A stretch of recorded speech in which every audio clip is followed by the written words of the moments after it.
पवित्र परमेश्वर, जिन बच्चों ने प्रभु जी, जिन तेरे बेटे बेटियों ने तेरे पवित्र मंदिर में आकर आपकी शोभा बढ़ाई है, जिन्होंने प्रभु जी आज तेरे राज्य की सेवकाई के लिए भेंट और दशवांश को बोया, जिन्होंने प्रभु जी तन मन धन और अन्न या कोई सेवा की है, किसी भी रीति से कोई परमेश्वर के राज्य की सेवकाई के लिए भेंट अर्पित की है, मेरे खुदा मैं प्रार्थना करता हूँ पिता परमेश्वर के, सबका प्रतिफल देने वाले आप हैं, सबका न्याय करने वाले आप हैं मेरे खुदा।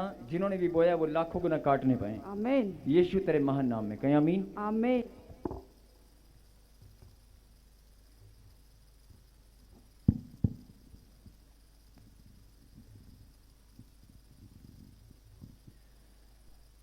आइए हम प्रभु के कलाम में निकालें प्रभु के वचन से भजन संहिता 32वां अध्याय, भजन संहिता 32वां अध्याय और उसकी पहली आयत को हम पढ़ेंगे, 1 और 2 को, दोनों को पढ़ेंगे, पहले 1 फिर 2। क्या ही धन्य है वह जिसका अपराध क्षमा किया गया और जिसका पाप ढांपा गया हो। क्या ही धन्य है वह मनुष्य जिसके अधर्म का यहोवा लेखा ना ले और जिसकी आत्मा में कपट ना हो। Hallelujah, hallelujah. आप अपनी बाइबल के अंदर जब आप इस वचन को खोल कर देखेंगे, भजन संहिता 32वां अध्याय, उसके ऊपर एक हेडलाइन है, ध्यान से पढ़ें, क्षमा प्राप्ति की आशीष। मेरे पीछे कहें, क्षमा प्राप्ति की आशीष। फिर से कहें, क्षमा प्राप्ति की आशीष।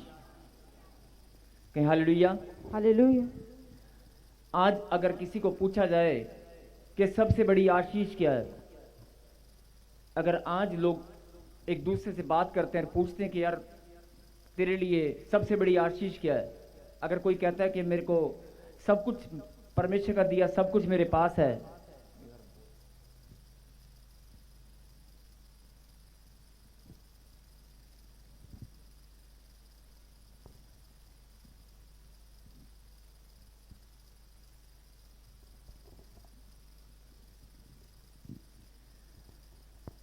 अगर कोई कहता है कि परमेश्वर का दिया मेरे पास बहुत कुछ है, बस मेरा वीजा लग जाए, मेरे लिए वो सबसे बड़ी आशीष है।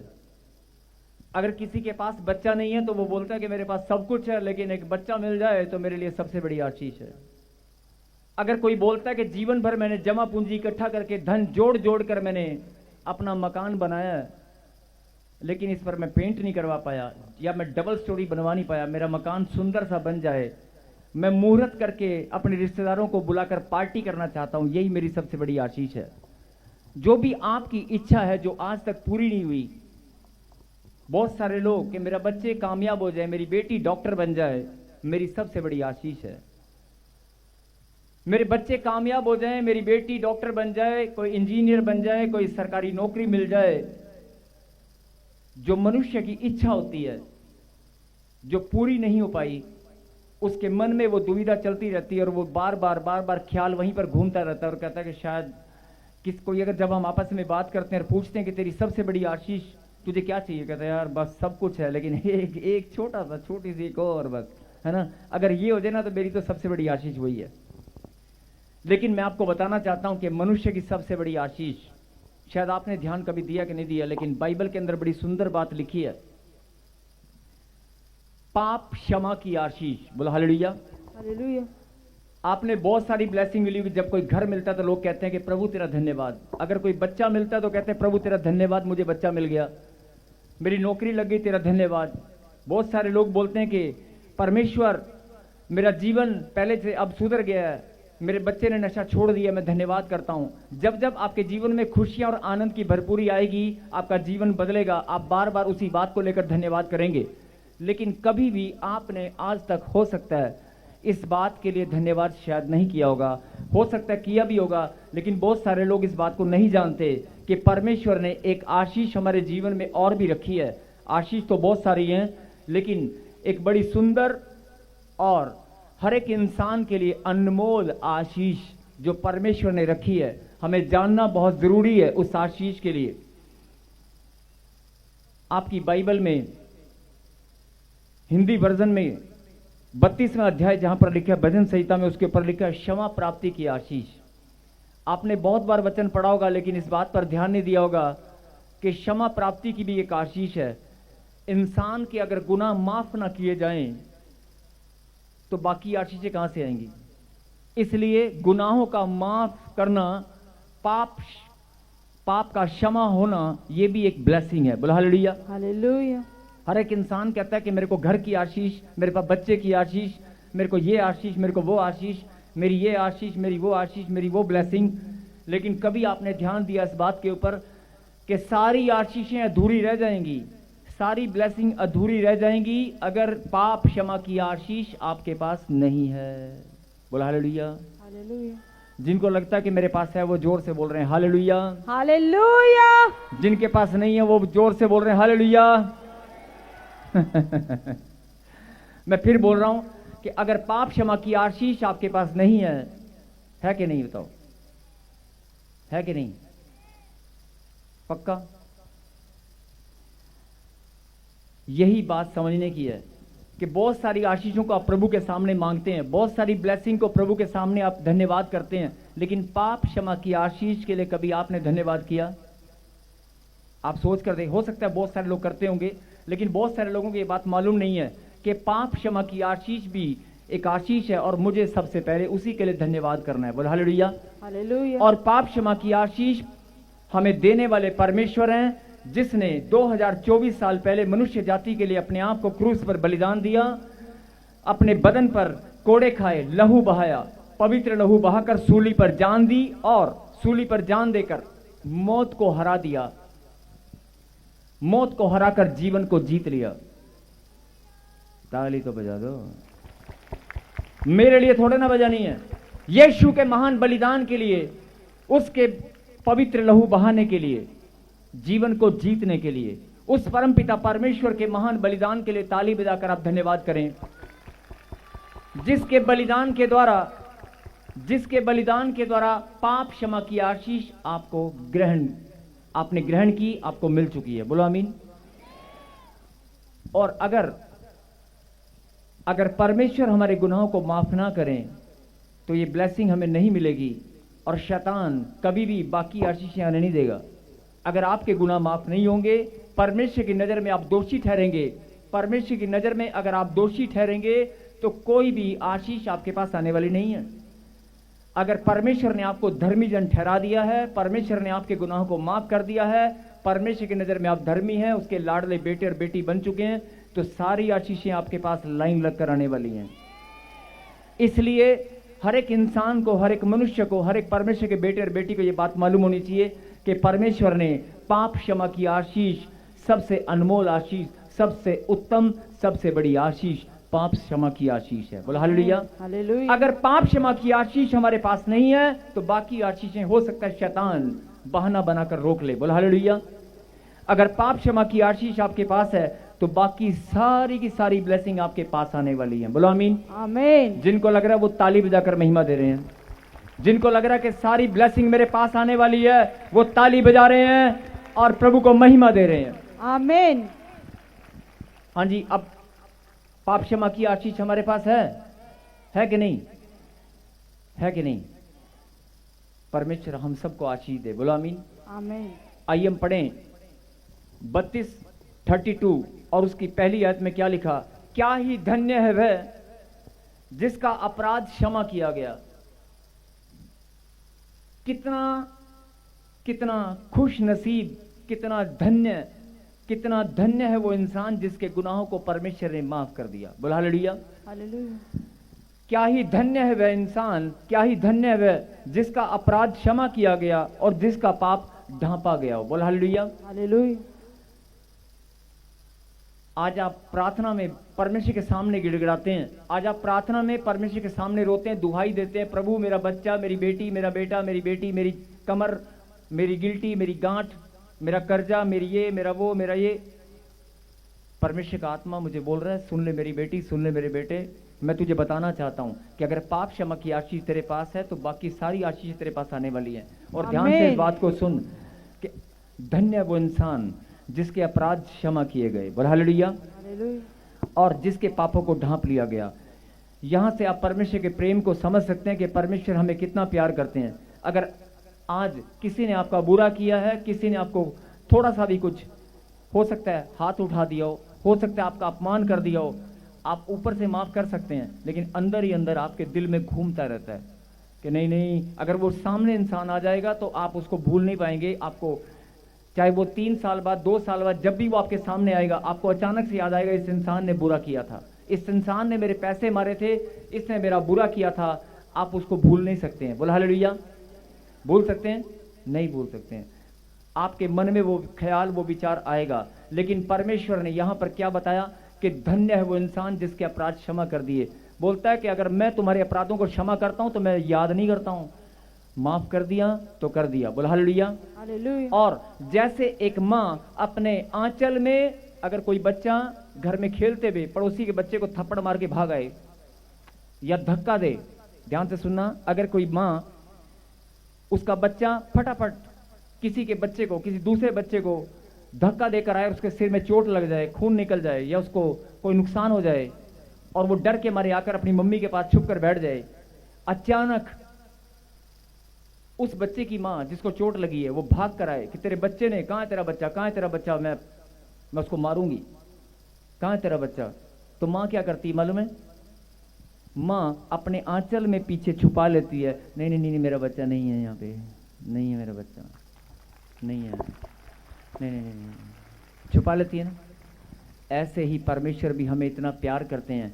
जो लोग परमेश्वर के प्रेम को तुच्छ जानते हैं या ठीक से समझ नहीं पाए हैं, उनको जानने की जरूरत है। परमेश्वर का प्रेम हमें जानने की जरूरत है। परमेश्वर एक माँ जैसे अपने आंचल में छुपा लेती है। परमेश्वर बोलता है तुम्हारे अपराधों को मैंने माफ कर दिया है, मैंने क्षमा कर दिया है, लेकिन तुम्हारे पापों को मैंने ऐसे ढांप लिया है, ऐसे ढांप लिया है जैसे माँ आंचल में छुपा लेती है और किसी को देखने भी नहीं देती। अपनी आत्मा में झांक कर देखना, हर एक इंसान के पापों को परमेश्वर ने ऐसे ढांप रखा है और किसी को देखने नहीं देता। अगर आप भले ही पहले पाप में थे, भले ही आपका जीवन कैसा भी था, लेकिन आज जब आपने प्रभु के वचन को ग्रहण किया, जब आपने परमेश्वर में अपने कदमों को बढ़ाया, जब आत्मिक जीवन में आपने अपने मार्ग, आत्मिक उन्नति की ओर अपने मार्ग, अपने कदमों को बढ़ाया, तब से परमेश्वर ने आपके पापों को ढांप लिया है। बोला हालेलुया। और लोग बात करते हैं कि परमेश्वर मेरे गुनाहों को माफ नहीं किया अभी तक। बहुत सारे लोग रोते हैं प्रार्थनाओं में। प्रभु कैसे रोते हैं मैं बता रहा हूं। बहुत सारे लोग रोते हैं, 10 साल हो गए मुझे बच्चा नहीं है, लगता है मैंने कोई बड़ा पाप किया है, लगता है मैंने गलती की होगी, मेरे पापों का भार मुझ पे पड़ा है। ऐसे रो रो कर प्रार्थनाएं करते हैं। बहुत बड़ी गलती करते हैं आप। आपको रोना नहीं है। अगर परमेश्वर ने आपको चुना है, परमेश्वर की नजर में अगर आप धर्मी हैं, तो उसका प्यार आपके लिए अनमोल है। बोला हालेलुया। और दूसरा, क्या ही धन्य है वह जिसका अपराध क्षमा किया गया और जिसका पाप ढांपा गया हो। मैं बोल रहा हूं कि परमेश्वर ने हम सब के पापों को ढांप रखा है। और ढांपने का मतलब होता है कि अगर ढांप लिया तो किसी को देखने नहीं देगा। अगर ढांप लिए तो कोई और देख नहीं पाएगा। ये मां का आंचल नहीं है, परमेश्वर का आंचल है, उसके प्रेम का आंचल है। बोला हालेलुया। हालेलुया। और अगले वचन में क्या लिखा? क्या ही धन्य वह मनुष्य जिसके अधर्म का यहोवा लेखा ना ले। बोला हालेलुया। बोलता है अपराध क्षमा भी कर दिए और तेरे पापों का गंदे घिनौने नीच पाप, गंदे घिनौने नीच पाप, पता नहीं कैसे कैसे कैसे कैसे किस तरह के पाप, सोच के द्वारा, मन के द्वारा, विचारों के द्वारा, पता नहीं कैसे कैसे पाप हमने जीवन भर किए हैं। लेकिन परमेश्वर ने जब हमारे पापों को ढांप लिया, पवित्र लहू से धोकर हमें शुद्ध कर दिया और हमारे पापों को किसी को देखने भी नहीं दिया, अपने आंचल में, प्रेम भरे आंचल में परमेश्वर ने हमारे पापों को ढांप लिया है। बोला हालेलुया। लेकिन जो सबसे सुंदर बात समझने की है, आज अगर आप किसी को पैसे उधार देते हैं और वो बंदा आपके पैसे मार लेता है या आप उस कोई नुकसान कर देता है आपका, आप उसे माफ कर देते हैं, लेकिन आप भूलते नहीं हैं कि ये वही है जिसके कारण मेरी मोटरसाइकिल खराब हुई थी, ये वही है जिसने मेरे घर में ये किया था। नहीं, आप भूलते नहीं हैं। नहीं, लेकिन परमेश्वर क्या बोलता है कि तेरे अपराध भी मैंने क्षमा कर दिए और तेरे अपराध क्षमा करने के बाद तेरे पापों को मैंने ढांप भी लिया है और अगर ढांप लिया तो मैं किसी को उंगली नहीं उठाने दूंगा। अगर मैंने अपने आंचल में ढांप लिया है तो तेरे ऊपर कोई उंगली नहीं उठाएगा, तेरी नाम धराई नहीं होगी। और अगर मैंने तेरे पापों को अपने आंचल में ढांप रखा है तो किसी को देखने नहीं दूंगा। ये बड़ी गहरी बात है समझने की। बोल हालेलुया। कोई और देखने नहीं पाएगा। बोल हालेलुया। और लिखा, क्या ही धन्य है मनुष्य जिसके अधर्म का यहोवा लेखा न ले। और बोलता है कि अगर कोई मनुष्य मेरे सामने खड़ा हो जाए और मैं लेखा लेने लगूं, अगर मैं हिसाब किताब करने लगूं, तो मेरे सामने कोई खड़ा हो सकता है? लेकिन प्रभु का प्रेम यहां पर आप देख सकते हैं। परमेश्वर बोलता है कि मैं तेरे अधर्म का लेखा नहीं लूंगा। अगर मैंने तेरे अपराधों को माफ कर दिया है, अगर तेरे पापों को ढांप लिया है, तो मैं तेरे अधर्म का लेखा भी नहीं लूंगा। ताली मत बजाना। कितनी सुंदर बात परमेश्वर ने कही। बोलता है तेरे अपराधों को माफ भी कर दिया, तेरे पापों को ढांप भी लिया है, और तेरे अधर्म का मैं लेखा भी नहीं लूंगा। इतना प्यार करने वाला परमेश्वर, इतना प्यार करने वाला परमेश्वर। और लोग बोलते हैं प्रभु तू मुझे प्यार नहीं करता, मैं पापी हूं, नहीं, मेरे गुनाह अभी माफ नहीं हुए, मैं प्रभु में आ गई हूं लेकिन मेरे घर में ब्लेसिंग नहीं है, लगता है मेरे पाप अभी मेरे ऊपर भारी पड़ गए हैं। ऐसे सोच सोच कर प्रार्थनाएं करते हैं। नहीं, आज से सोचना बंद करो, आज से रोना पीटना बंद करो। परमेश्वर के प्रेम को जान लो, पहचान लो। उसने लहू बहाकर सूली पर जान दी है। उसके बलिदान के महत्व को जान लो। उसके खून के कतरे कतरे का एक मतलब है। आज आप बोल रहे हैं मेरी रीढ़ की हड्डी में दर्द हो रहा है, डॉक्टर ने बोल दिया मणके हिल गए। अरे कैसे हिल गए? रीढ़ की हड्डी में एक कोड़ा यीशु मसीह ने खाकर खून वहां से भी बहाया है। शैतान का बहाना वहां से खत्म हो चुका है। अगर आप बोल रहे हैं मेरे पेट में प्रॉब्लम है, यीशु मसीह ने पेट पर भी कोड़ा खाया। शरीर के एक एक हिस्से पर उसने कोड़ा खाकर लहू बहाया है। बोला हालेलुया। आज आप बोल रहे हैं मेरे को हेडेक होती है, मेरे सिर में पैनिक अटैक होते हैं, सिर में पेन होती है, दर्द होता है, या सिर में कोई गांठ है, या ब्रेन ट्यूमर हो गया है, तो डॉक्टर ने बोला होगा। परमेश्वर बोलता है अगर तू मेरे बलिदान के महत्व को जान लेगी, अगर मेरे प्रेम को जान लेगी, सिर पर कांटों का ताज पहनकर लहू बहाया है। आमीन। हाथों पर शरीर के एक एक हिस्से से मैंने लहू बहाया है। हर एक शरीर के एक एक हिस्से से लहू बहाया है। अपने शरीर से दर्द पीड़ा सहन तेरे लिए की है। और अगर तुझे मेरे बलिदान का महत्व अभी तक समझ में नहीं आया तो तुझे जानने की जरूरत है, पहचानने की जरूरत है, ना कि रोने की जरूरत है। बोला हालेलुया। आज समय की कमी के कारण हम प्रार्थना में जाएंगे और फिर से इस परमेश्वर ने जो वचन आपके लिए भेजा है एक बार फिर से सुने। प्रभु ने कहा कि सुन मेरी बेटी, भले ही तेरे पास कितनी भी आशीष है, भले ही तेरे पास कितना भी ब्लेसिंग है, धन दौलत मान सम्मान पैसा रुतबा सुंदर जॉब, बड़ी कोई अधिकारी हैं आप, लेकिन अगर तुम्हारे गुनाह मेरी नजर में क्षमा नहीं हुए, पाप क्षमा की आशीष तेरे पास नहीं है, तो जीवन व्यर्थ है। बोला हालेलुया। इसलिए सबसे बड़ी आशीष इंसान के पास क्या है? पाप क्षमा की आशीष। तो आज से सब लोग अपने घर में जाकर जब भी आप सुबह उठेंगे, चलते फिरते उठते बैठते, सबसे पहले धन्यवाद करना शुरू करें। परमेश्वर मेरे गुनाह माफ हो चुके हैं, मैं धन्यवाद करता हूं। परमेश्वर मुझे पाप क्षमा की आशीष मिल चुकी है, मुझे पाप क्षमा की आशीष देने वाला मेरा खुदा है, उसने मेरे गुनाहों को माफ कर दिया है। अरे मैं पहले गंदा था, पापी था, जैसा भी था, मैं लड़ाई झगड़ा करता था, मैं नशे करता था, लेकिन मेरे गुनाह माफ हो चुके हैं। शैतान का मुझ पर कोई अधिकार नहीं है। शैतान तेरा अधिकार नहीं है। अब तेरा कोई अधिकार मेरे ऊपर नहीं है। मेरे शरीर में कोई बीमारी नहीं होगी। मेरे घर में जब आप ऐसे प्रार्थना करेंगे तो शैतान अपने बालों को पकड़ लेगा।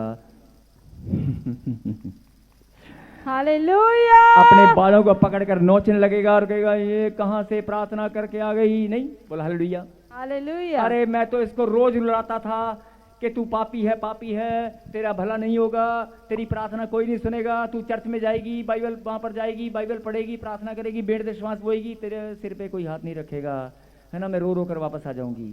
ऐसे आप टूट जाते हैं प्रार्थना में। नहीं, परमेश्वर के प्रेम और उसके बलिदान के महत्व को समझना होगा। अगर आपने परमेश्वर के खून के कतरे कतरे का, उसके एक एक कोड़े खाने का मतलब अगर जान लिया है, तो कोई दुनिया की ताकत आपकी ब्लेसिंग को रोकने वाली नहीं है। अरे कोई दुनिया की ताकत आपकी ब्लेसिंग को रोकने वाली नहीं है। सबको जय मसीह की। मैं जतिन बब्बर और आप देख रहे हैं मसीह परिवार चैनल। जैसे कि आप सब जानते हैं कि मैं इस चैनल पे प्रभु के अलग अलग दासों की वीडियोस डालता हूं। तो अगर आपको हमारा चैनल अच्छा लगता है तो आप इस चैनल को ज़्यादा से ज़्यादा सब्सक्राइब जरूर करें, ताकि आप प्रभु के वचन को सुन सके। वीडियोस को ज़्यादा से ज़्यादा शेयर करें, ताकि जिन लोगों तक वचन नहीं पहुंचा उन तक भी वचन पहुंच सके।